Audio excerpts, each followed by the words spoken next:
Praise the Lord. கர்த்தருடைய பரிசுத்தம் நமக்கப்படுவதாக. சங்கீத புத்தகம் 121 சங்கீதம் 5வது வசனம்.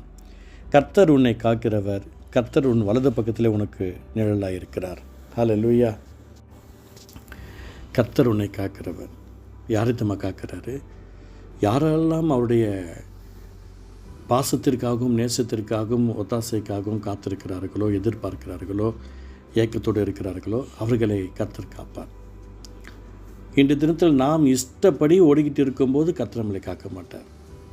ஒரு சகோதரனை தேடி வரும்போது சொன்னாங்க, நான் பாவியாக இருக்கும்போது எத்தனை விஷயம் என்னை கர்த்தர் காப்பாற்றிருக்கிறார், இப்பொழுது மட்டுமே எனக்கு அநேக சோதனைகள்.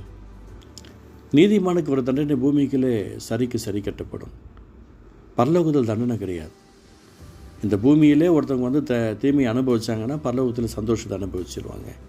பரலோகத்தில் போயிட்டு நம்ம மரித்த பின்பெல்லாம் ஆண்டோடைய அன்புக்குள்ளே உண்மை ஒத்துமாக மரித்தவர்கள் பரலோகத்தில் போய் தண்டனை அனுபவிக்க மாட்டார்கள். அதனால் ஆண்டோடைய அன்புக்காக நான் சொல்கிறேன், பாஸ்டுக்காக சொல்கிறேன், இந்த பூமியில் லக்ஸரி லைஃப்காக ஓடணும்னு நினைக்கிற மனநிலை நமக்குள்ளே வேண்டாம். நல்லா இருக்கணும், உன் ஆத்மா வாழ்க்கை எல்லாவற்றிலும் வந்து சுகமாயிருன்னு சொல்லியிருக்கிறார். கிறிஸ்தவ வாழ்க்கை லக்ஸரி வாழ்க்கை கிடையாது. நல்லா நோட் பண்ணிக்கணும்.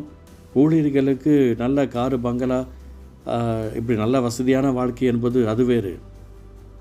ஆனால் எப்போதுமே நான் இப்படி தான் இருப்பேன், எனக்கு இதெல்லாம் நான் சாப்பிட மாட்டேன், எனக்கு இது பிடிக்காது, நான் ரொம்ப காஸ்ட்லி அப்படின்லாம் சொல்லக்கூடாது. ஏன்னா கர்த்தர் உன்னை காக்கிறவர். அவர் சொல்கிறாரு, கர்த்தர் உன்னை காக்கிறவர். யாரை காப்பார்? அவருடைய அன்புக்காக யார் ஏங்கிட்டு இருக்கிறார்களோ அவர்களை கர்த்தர் காப்பார். யாரை கர்த்தர் காப்பார்? யாரெல்லாம் என்னுடைய வாழ்க்கையில் அற்புதம் நடக்கணும்னு சொல்லி ஏக்கத்தோடு காத்திருக்கிறாங்களோ அவங்களே கர்த்தர் காப்பார். கர்த்தர் யாரை காப்பார்?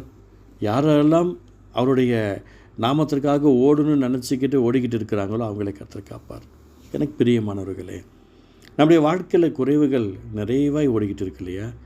யோர்தான் நதிக்கரையில் அந்த செல்வ செழிப்பாக இருக்கிற காலகட்டத்தில் இரு கரையும் கரை புரண்டு ஓடின காலம் போல் நம்முடைய வாழ்க்கையில் கூட அநேக கஷ்டங்களும் துன்பங்களும் துயரங்களும் வேதனைகளும் நம் கர்த்தருக்காக உண்மையாக ஓடும்போது எவ்வளோ வேதனைகள் அனுபவிச்சுட்ருக்கிறோம்.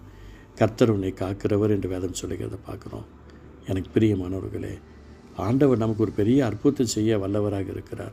அதான அவர் சொல்லுகிறார், கர்த்தர் உன்னை காக்கிறவர். அதனால் நம்ம ஆண்டவரை நம்புவோம். அவரை நம்புகிறவங்களை அவர் காப்பார். அவருடைய அன்புக்காக இயங்குகிறவர்களை கர்த்தர் அவர்களை காப்பார். கர்த்தருடைய நாமத்தை மகிமைப்படுத்த கூட சொல்ல விரும்புகிறேன். தேவனுக்காக ஷைன் பண்ணுகிற மனநிலை யாருக்கெல்லாம் வந்திருக்கிறதோ அவர்களை தான் கர்த்தர் காப்பார். உலகத்தோடு கூட ஒத்த வேஷம் தரித்து கொண்டிருக்கிற எந்த ஒரு சகோதரனுக்கும் சகோதரிக்கும் அவர் பாதுகாப்பை கொடுக்கிறவர் அல்ல. தேவனுக்காக மகிமையாய் வெற்றி சிறக்கணும்னு நினச்சிட்ருக்கிறவங்கள கர்த்தர் காப்பார். அதனால் என்னை கர்த்தர் காப்பாரான்னு நினைக்கிறீங்களா? உங்களை காப்பார், உங்கள் குடும்பத்தை காப்பார், உங்கள் பிள்ளைகளை காப்பார், உங்கள் பேர பிள்ளைகளை காப்பார், உங்கள் எதிர்கால வாழ்க்கையும் கர்த்தர் காப்பார். அவர் வாக்கு பண்ணியிருக்கிறார். Already he has done. அவர் நம்மளோடு கூட பேசியிருக்கிறார், நம்மளோடு கூட இறக்கப்பட்டிருக்கிறார்.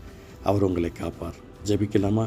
அன்பு தகப்பனே, கர்த்தர் உன்னை காக்கிறவர் என்ற வார்த்தையின் பிரகாரமாய் இதை கேட்டுக்கொண்டிருக்கிற ஒவ்வொருத்தருக்கும் நீர் அற்புதமாய் பாதுகாத்து ஆசீர்வதிக்க பாண்டி இயேசுவின் நாமத்தில் நாங்கள் ஜெபிக்கிறோம். கிருபை செய்யும். இயேசு நல்ல பிதாவே, ஆமென்.